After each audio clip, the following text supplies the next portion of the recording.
Brantley is a rubber stamp starter regardless of the handedness of the starting pitcher. He's not one of these left-handed bats that sits a lot because there's a southpaw on the mound. There were some choices, though, for A.J. Hinch tonight. The four left-handed bats on the Houston roster, Brantley, Alvarez, Reddick, and Tucker, have really struggled against left-handed pitchers this postseason. All but one of those guys are non-starters tonight. And that's lined into center. It took a great play by Robles to rob Brantley of what would have been a third hit tonight. What a great read off the bat by Victor Robles in center field. That ball was smoked. And it's slicing away from him. And it looked like it was going to get down for a hit. But watch how quickly he reacts and breaks toward the baseball. Terrific defender in center.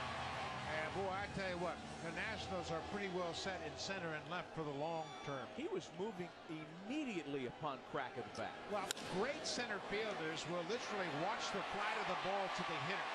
And that ball was away from Brantley, and more than likely he's going to hit it in that direction. So he was reading the flight of the ball before Brantley really made contact. What a play. That's about the only play that I will not bemoan our high altitude here at this ballpark, because we had a great bird's eye view of a fine play.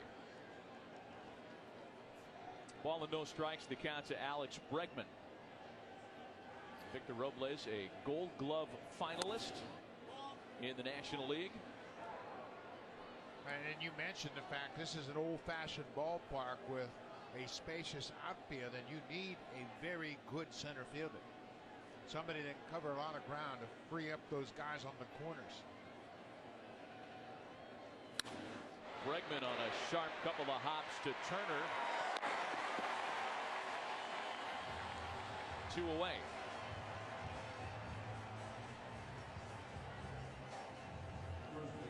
Ball was hit hard, but nowhere near the difficult chance that Robles had. In fact, according to StatCast metrics, that ball off the bat of Michael Brantley had a 5% chance of being caught.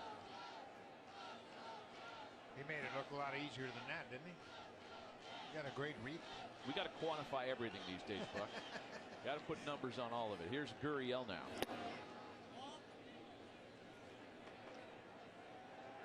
Yuli has singled in a run and struck out.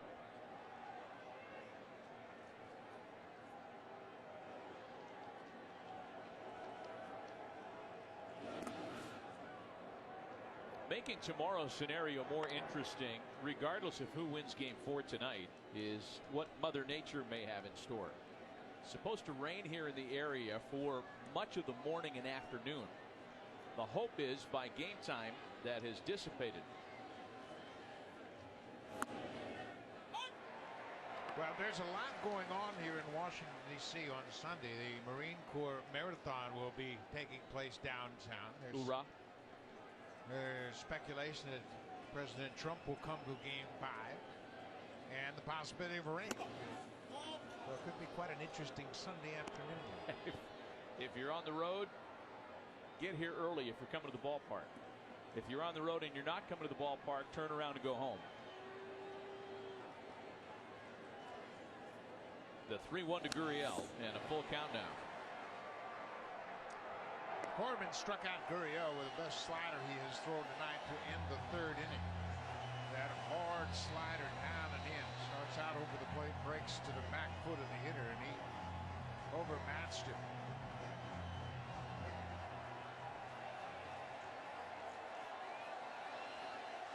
Three balls and 2 strikes, 2 out, nobody aboard. On the appeal, he went around.